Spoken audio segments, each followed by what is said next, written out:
Hola, soy el profesor Omar y hoy seguiremos hablando del verbo to be en presente simple. Y hoy checaremos su forma interrogativa. Es importante recordar que el verbo to be tiene dos significados, ser o estar. Y ya los revisamos en su forma afirmativa y en su forma negativa. Y ahora veremos cómo hacer una pregunta utilizando el verbo to be. Para empezar, tenemos que entender que en una oración normal o en una oración afirmativa o negativa, empezamos por el sujeto, después el verbo to be, para posteriormente ponerle algún complemento. En el caso de la pregunta, tenemos que hacer lo que llamaríamos como una pequeña inversión. Vamos a cambiar al sujeto y al verbo to be de posición. Por lo tanto, el verbo to be pasará a primer término y nuestro sujeto al segundo término. Empecemos. En este caso, cuando nuestro sujeto sea I, vamos a empezar utilizando am. Después seguiríamos con el sujeto I y por último pondríamos el complemento y el signo de interrogación.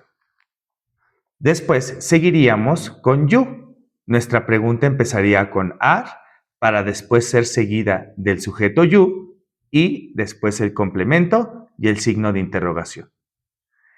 En el caso de los sujetos he, she, and it, tendríamos que empezar la pregunta con is para posteriormente poner nuestro sujeto he, she o it y nuestro complemento y cerraríamos con nuestro signo de interrogación. Y por último, tendríamos we, you, and they. Ellos tres utilizarían are, después seguiríamos con el sujeto,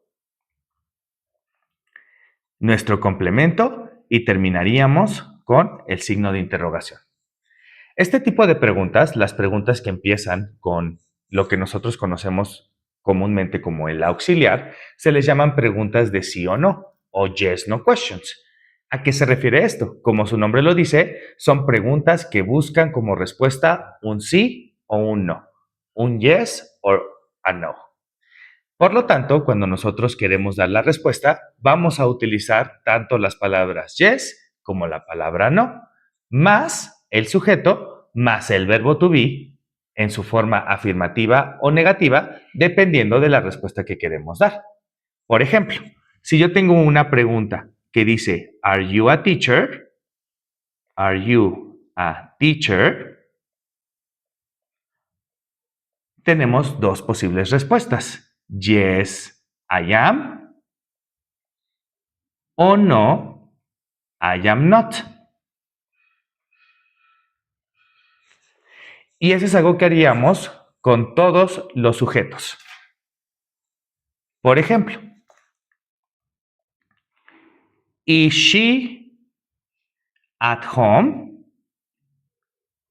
Y nuestras dos posibles respuestas serían yes, she is, o no, she isn't.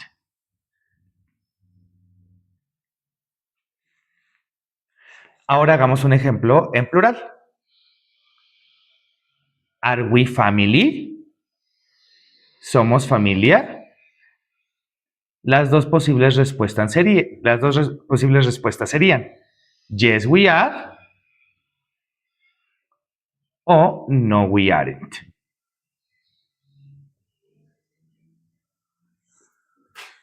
Recuerda, cada vez que tengas una pregunta con el verbo to be, esta pregunta deberá empezar con el verbo to be, seguido del sujeto y el complemento.